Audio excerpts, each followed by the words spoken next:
በጣም ኮንሸስ በጣም ንቁ በእውነት ነው የምነግራችሁ በጣም ንቁ መንፈሳዊ ዓለም ላይ ኮንሸስ መሬት ላይ ከሚመጣባችሁ ነገር ጋር እየተጋጫችሁ እድሜያችሁ እንዳያልቅ እግዚአብሔር በእናንተ ላይ ዲዛይን ያደረገውን ነገር አድርጋችሁ ወንድሞቼ ጠሉኝ ተብሎ እግዚአብሔር የሰጠውን ነገር ቁጭ ተደርጎ ኖርማል አይኮንም ነገሩን አጥበቀ ያዘው ወንድሞቼ ነገ እግዚአብሔር ባሳየ መንገድ ይመጣሉ መጥተው ይሰግዳሉ ብለዋል አዎ አንተ ባልጠረጠርከው መንገድ መጥተው ይሰግዳሉ ዮሴፍ የመሰለው ምንድነው እሱ አባቱ ቤት ገብቶ ወንበር ላይ ቁጭ ብሎ ወንድሞቹ እየመጡ እግሩን የሚያጥቡ ነው የመሰለው ግብጽ ሄጄ ነግሳለሁ ብሎ መጫሰብ እግዚአብሔር ዲዛይን ላይ ግን ያለው ከያዕቆብ ቤት ያልፋል እግዚአብሔር ዲዛይን ላይ ያለው ከ11 ወንድሞቹ ያልፋል እግዚአብሔር ዲዛይን ላይ ያለው ኔሽንስ ምክንያቱም መጽሐፍ ሲናገር የምድር ነገስታት ከዮሴፍ መጥተው ገዙ ይላል ወንድሞቹ እንዳይመስል ነገስታት ገዙ የዓለም ነገስታት እግዚአብሔር ዲዛይን ባረገው መንገድ ይመጣሉ እርግጠኛ መሆን ያለበት እግዚአብሔር የተናገረህን ነገርና ልብ ንጹህ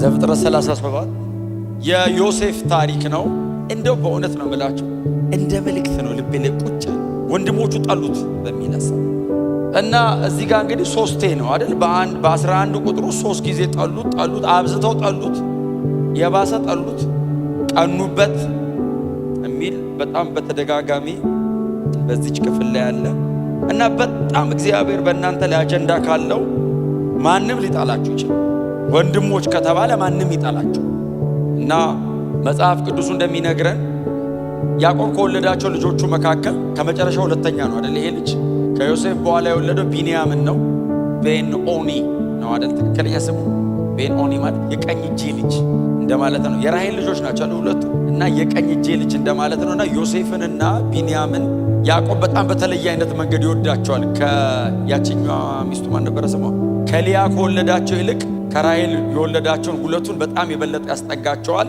በጣም አስደናቂ በሆነ አይነት መንገድ ደግሞ ሁለቱም በጣም ትልልቅ ቦታ ላይ ነው ያሉት በእስራኤል ነገድ መካከል በጣም ትልልቅ ቦታ ላይ ነው ያሉት እንደውም ቢንያም በኋላ እነ ጳውሎስ ሁሉ ከቢንያም ወገን ነው ብለው ይመኩ ነበር እና ዮሴፍን በርግጥ ሁለቱን ልጆቹን አባቱ ቀኝና ግራ እንደዚህ አጠማምሮ ጸልዮ አንደኛውን ቀላቅሎታል እና ዮሴፍ ከሚወደዱ ከሁለት ልጆች መካከል አንደኛው እሱ ነውና አባቱ ከሌሎቹ ይልቅ ይወደው ስለነበር በጣም አንድ ጌጠኛ ቀሚስ ገዝቶ ሰጠውና በጣም ጌጠኛ ናት ቀሚሷ በጣም ዲኮሬቲቭ ናት በጣም ነው የምታምረው እና የድሮ ሰው እንደዛ ነው የሚለብሰው እንደዚህ በስነ ስርዓት እንደዚህ አይነት ልብስ አልነበረም በጣም ቆንጆ ጌጠኛ የሆነች ቀሚስ ሰጠው ደግሞ ልጅ ነው ገና ልጅ ነው ልጁ እንዲሁ ጥሎበት አባቱ ይወደዋል አባቱ ይወደው ነበር የሚል ቃል አለ ለዛ ነው የጠሉ ጌታ ይባረክ ስላየ ብቻ አይደለም አባቱ ይወደው ስለነበረ በቃ ከኛ ይልቅ እንዴት ይወደዋል ብለው ነው የጠሉ አጀንዳ በህይወታችሁ ላይ ካለ የሆነ ኢላማ ትሆናላችሁ ባይዘው ለብዙ ሰው አላማው ካለባችሁ ኢላማ የሚያረጋችሁ ይመስላል እና ቀሚሱን ለብሶ እሱ ደግሞ ምንም ወንድሞቹን የማስቀናት ኢንቴንሽን የለውም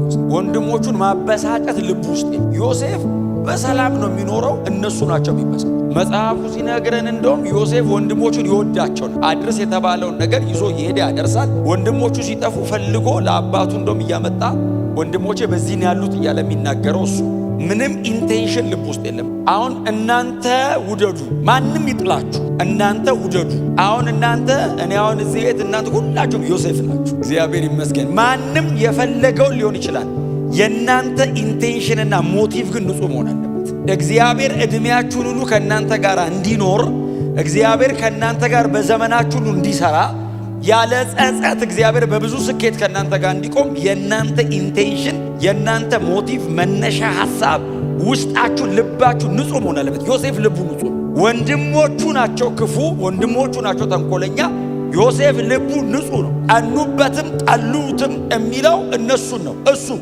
ለመጠላቱ የሚሰጠው ምላሽ ፍቅር ለቀናታቸው የሚሰጠው ምላሽ በጎ ነገር በፍጹም የሚያደርገው ፕሪቴንድ እያደረገ አይደለም እያስመሰለ አይደለም ጄኒውን ነው ዮሴፍ ጄኒውን ነው ክብር ለኢየሱስ ይሁን እና በቀሚሷ ላይ እችን ቀሚስ የሰጠው አባቱ ያዕቆብ ነው አባቱ ያዕቆብ ብቻ ሳይሆን እግዚአብሔርም ዮሴፍ ላይ አይኑን ጥሏል ዮሴፍ አንድ በቤቱ መካከል ያለ ግለሰብ አንድ የቤቱ ልጅ ብቻ አይደል የሚቀጥለውን የእስራኤልን 400 ዓመት የግብጽ ቆይታ ሪቫን ቆርጦ የሚያስጀምረው እሱ ከዮሴፍ ጋር ነው አባቶች የሚገቡት እግዚአብሔር ለአብርሃም የተናገረውን ትውልድ ለ4 ክፍለ ዘመን በሌላ አገር ይኖራል ያለውን ሪቫን ቆርጦ የአባቶቹን 400 ዓመት ቆርጦ የሚያስገባው እሱ እግዚአብሔር አይኑን ጣለበት እና ልጁን እግዚአብሔር መጣና አንድ ሌሊት ተልማሰ። ልጁ ደግሞ በጣም ንጹሕ ስለሆነ ያየውን ያወራል። ክፉ ቢሆን አያወራም። ተንኮል ቢያስብ አያወራም። ቀስ ብዬ ነግስባቸዋለሁ። ጄኒውን ነው። ስለዚህ መጣና እንደዚህ ያላቸው ሰብስቦ 11ዱን ከፊቱ አቆሞ ህልም አየሁ አለ። እንዲሁም ጠልተውታል በቀሚሷ። ምን አየ? እስቲ በለዋ ንገረት። ልጁስ? አንተ አወራራቸው ካስታውቃል ሊያጠምዱት እንዳይፈልጉ። ልጁስ? በቅንነት 12 ነዶ አየሁ። እሺ 11ዱ የእናንተ ነዶ ሰብሰብ ብሎ መጣው፣ የእኔ ነዶ ለብቻው አቆመች ወጣ ብላ። ከዛስ ድፍት ቀና አሉ የእናንተ ነዶዎች እና ትሰግዱልኝ አየሁ። ጎናቸው ያለ ሰው እግዚአብሔር ያሳየን በልብ ያዝበሉት። እግዚአብሔር ያላቀደው ጦርነት ላይ አታስከፍት ብራዘር። ከኤልሳቤጥ መማር ጥሩ ነው። እኛ ሙሉ መጽሐፍ ቅዱስ እጃችን ላይ አለ። ዘፍጥረት ብቻ አይደለም ሉቃስ ወንጌልም አለ። 6 ወር ራሷን ሸሸገች፣ ድብቅ አለች። ለምን እንዴት እንታይነሷል? እንዴ የተጀመረ ያቋርጧታል። ባይዘው በወሬ ድብቅ ብላ ነገሩ ጽንስ መሆኑ እርግጠኛ ስትሆን ምንም እንደማይፈጠር እርግጠኛ ስትሆን ብቅ አለች። እስከዛ ሰወረች። በሰላም የወለደችው ባይዘው ሰውራ። ዘካርያስ ራሱ አያስቀምጥም። ገብርኤል እኮ ዘግቶት ሄዶ እንጂ አስበዋል። ጎረቤት ባሏ እንደዛ ካረገ ለዛ ነው ድብቅ። ዮሴፍስ ምስኪን የዘካርያስን ታሪክ አያውቅማ።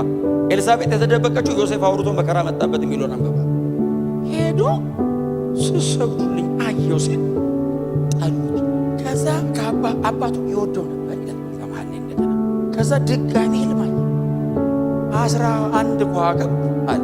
እሺ ፀሐይና ጨረቃን ጨምሮ አለ። ይሄንን ደግሞ የሚናገረው ማንን ጠርቶ ነው? ያዕቆብ አባትየውን እስራኤልን ማለት ነው። አቆመውና ጓዶ ወንድሞቹ እንዲደድሩ ዛሬም አየው አለ። ምን አየህ አርተል? እስቲ ምን አየህ አሉት። 11ዳችሁ እናንተ ኮከብ ሆናችሁ አለ። እሺ ፀሐይና ጨረቃ ሲል ያዕቆብ ምክንያቱም አንተ አለው ይላል ቀጥሎ። እሺ አለ ያዕቆብ እኔም አለው ስሰግዱልኝ አንተ እኔ አባት ነኝ እንዴት ነው የምሰግድልህ ብሎ ገሰጸ። ወንድሞቹስ ጠሉት ይልና ያዕቆብ ግን ነገሩን በልቡ ጠበቀ። እዚህ ልጅ ላይ እግዚአብሔር አይኑን አስቀምጧል። አባትየው ለምን መሰለ? እግዚአብሔርን ያውቋል አባትየው፣ ወንድሞቹ አያውቁት። አባትየው እዛ ባዶ ምድረ በዳ ላይ ድንጋይ ተንተርሶ ተኝቶ እግዚአብሔር ተገልጦለት ያውቃል። በየመንገዱ ሲሄድ እግዚአብሔር አብሮት ቆሞ ያውቃል።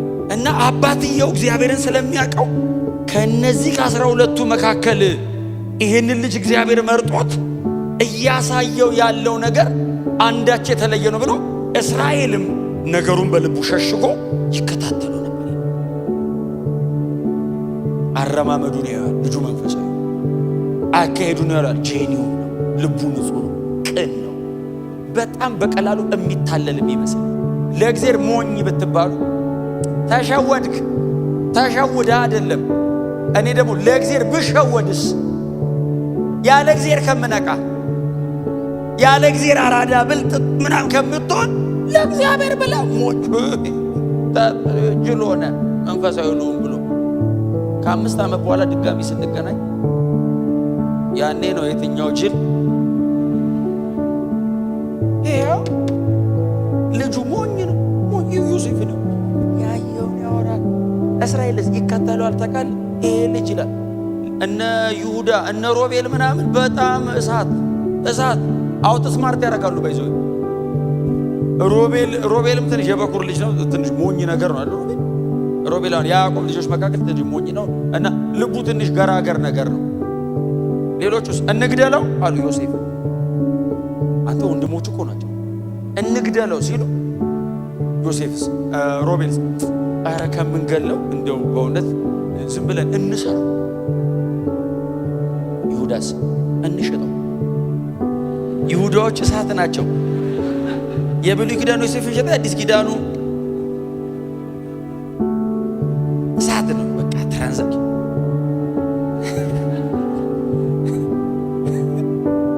እንሽጠው። ምን ጉዶች ናቸው። እሱ ብቻ ነው ምስኪን ታውቃለህ።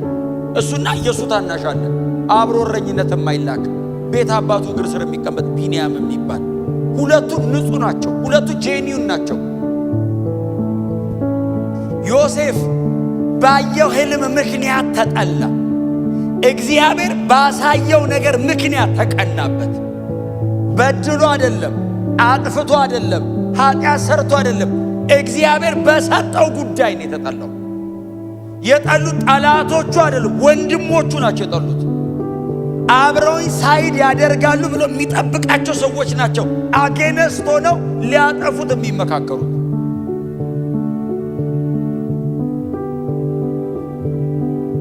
እግዚአብሔር ባሳያችሁ ጉዳይ እርግጠኛ ከሆናችሁ ይሄ ታሪክ ነው የሚደገመው። እናንተ ሌላ እርግጠኛ መሆን ያለባችሁ ጉዳይ እግዚአብሔር እንዳሳያችሁ ብቻ ሳይሆን ልባችሁ ንጹህ መሆን። እግዚአብሔር በተናገረ ጉዳይ ካንተ እምነት በላይ የሱ ታማኝነት አለ። እርግጠኛ መሆን ያለብህ ግን ልብ ንጹህ መሆኑን ነው። ጄኒውን መሆንህን ነው። እግዚአብሔርን መውደድህን ነው። ምንም ነገር ሁን መተ እግሩ ስር ለመውደቅ ልብ ለእግዚአብሔር ክፍት መሆኑን ብቻ እርግጠኛ ሁን። እንደ ወንድሞቹ ተንኮል ያሰበ ቀን ማንም አይደለም ራሱ በገዛጁ እግሩን ጎትቶ ይጥላል። በገዛጁ ነው የሚጠላው፣ ማንም አይጠላው። እሱ ጄኒውን ከሆነ ግን እግዚአብሔር ይዋጋለታል። በዮሴፍ ፕሮግራም ውስጥ በሌላ አይነት ዲዛይን እግዚአብሔር ያለው ቦታ ያስገባዋል። ዮሴፍ ዲዛይን ውስጥ የለም። ባይዘው ከዚህ በኋላ ያለው ህይወት ዮሴፍ ዲዛይን ውስጥ የለም። እኔ ብዙ ጊዜ ስላስተማርኩት ዛሬው እንደግሜ ብዙ ማለት ዮሴፍ ዲዛይን ውስጥ የለም። ቀጥሎ ያለው እግዚአብሔር ባሳየው ነገር ነው እየመጣበት ያለው። ይሁሉ መከራ እንግደለው አያንግደለው፣ እንሰራው አያንሰራው፣ እንሽጠው፣ ይሄ ሁሉ የሚታቀድበት እግዚአብሔር ላይ ፕሮግራም አድርጎበት ወንድሞቹ እንኳን ባልገባቸው ጉዳይ ለልጁ ትሬት የሆኑበት ጠላት ሆኖ የተቀመጡበት እግዚአብሔር ለልጁ በሰጠው ጉዳይ በጣም ኮንሸሱ፣ በጣም ንቁ። በእውነት ነው የምነግራችሁ፣ በጣም ንቁ። መንፈሳዊ ዓለም ላይ ኮንሸሱ። መሬት ላይ ከሚመጣባችሁ ነገር ጋር እየተጋጫችሁ እድሜያችሁ እንዳያልቅ እግዚአብሔር በእናንተ ላይ ዲዛይን ያደረገውን ነገር አድርጋችሁ ሙቱ። ወንድሞቼ ጠሉኝ ተብሎ እግዚአብሔር የሰጠውን ነገር ቁጭ ተደርጎ ኖርማል አይኮንም። ነገሩን አጥበቀ ያዘው። ወንድሞቼ ነገ እግዚአብሔር ባሳየ መንገድ ይመጣሉ፣ መጥተው ይሰግዳሉ ብለዋል። አዎ አንተ ባልጠረጠርከው መንገድ መጥተው ይሰግዳሉ። ዮሴፍ የመሰለው ምንድን ነው? እሱ አባቱ ቤት ገብቶ ወንበር ላይ ቁጭ ብሎ ወንድሞቹ እየመጡ እግሩን የሚያጥቡ ነው የመሰለው። ግብፅ ሄጄ ነግሳለሁ ብሎ መቻሰብ። እግዚአብሔር ዲዛይን ላይ ግን ያለው አይ ከያዕቆብ ቤት ያልፋል። እግዚአብሔር ዲዛይን ላይ ያለው ከ11 ወንድሞቹ ያልፋል። እግዚአብሔር ዲዛይን ላይ ያለው ኔሽንስን። ምክንያቱም መጽሐፍ ሲናገር የምድር ነገስታት ከዮሴፍ መጥተው ገዙ ይላል። ወንድሞቹ እንዳይመስል ነገስታት ገዙት። የዓለም ነገስታት እግዚአብሔር ዲዛይን ባረገው መንገድ ይመጣሉ። እርግጠኛ መሆን ያለብን እግዚአብሔር የተናገረን ነገርና ልብ ንጹህ